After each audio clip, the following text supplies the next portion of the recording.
கர்த்தர் நின்ன சங்கட இருவரு. இந்த நாளிலும் ஒரு வசனத்தை குறித்து நாம் தியானிக்க போகிறோம். இந்த நாளின் செய்தியினுடைய தலைப்பு கர்த்தர் நம் கூட இருப்பார்.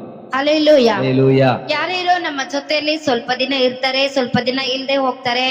யார் யாரோ கொஞ்ச நாட்கள் நம்மோடு கூட இருக்கிறார்கள், கொஞ்ச நாள் நம்மோடு இல்லாமல் போகிறார்கள். ನಮ್ಮ ಬಂಧು ಬಳಗ, ನಮ್ಮ ಮಿತ್ರರು ನಿನ್ನ ಜೊತೆಯಲ್ಲೇ ಇರ್ತೀನಿ ಅಂತ ಹೇಳಿದವರು ಕೂಡ ನಮ್ಮನ್ನು ದೂರ ಮಾಡಿರಬಹುದು. நம்முடைய சொந்த பந்தங்கள், அது மாத்திரமல்ல நம்மோடு கூட எப்பொழுதும் கூடவே இருக்கிறேன் என்று சொல்லுகிறவர்கள் கூட நம்மோடு இருக்கிறதில்லை.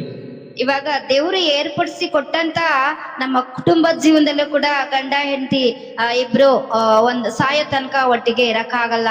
தேவனே ஏற்படுத்தி கொடுத்த கணவன் மனைவி குடும்ப உறவில கூட சாகிற வரைக்கும் அவர்கள் இருவரும் கூடவே இருப்பதில்லை. ஆமென். அதுல கூட மிஸ் ஆகிறதுக்கு வாய்ப்பு இருக்கு.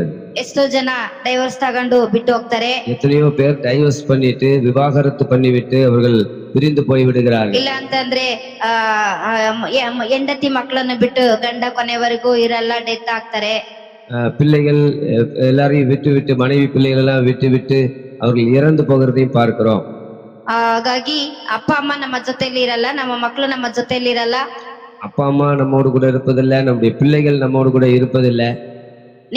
ನಿಮ್ಮೆಲ್ಲರನ್ನು ನನ್ನನ್ನು ಸೃಷ್ಟಿ ಮಾಡಿದಂತ ಕರ್ತನು ನಮ್ಮ ಸಂಗಡ ಇರ್ತಾರೆ. நம்ம எல்லாரையும் படைத்த நம்முடைய ஆண்டவராகிய இயேசு கிறிஸ்து நம்மோடு கூட எப்பொழுதும் இருக்கிறார். ಯಾವುದೋ ಒಂದು ದಿನ ಅಲ್ಲ, ಒಂದು ನಿಮಿಷ ಅಲ್ಲ, ஏதோ ஒரு நாளில் அல்லது ஒரு நிமிடத்தில் மாத்திரமல்ல, ಒಂದೊಂದು ದಿನ ಒಂದೊಂದು ನಿಮಿಷನು ನಮ್ಮ ಜೀವನ ನಾವು ಸಾಯೋ ತನಕ ಯೇಸು ಸ್ವಾಮಿ ನಮ್ಮ ಸಂಗಡ ಇರ್ತಾರೆ. ஒவ்வொரு நாளும் ஒவ்வொரு நிமிடமும் நாம் சாகிற வரையிலும் நம்முடைய உயிருள்ள நாட்கள் அத்தனையிலும் ஆண்டவர் இயேசு நம்மோடு கூட இருக்கிறார். ஹல்லேலூயா. ஹல்லேலூயா.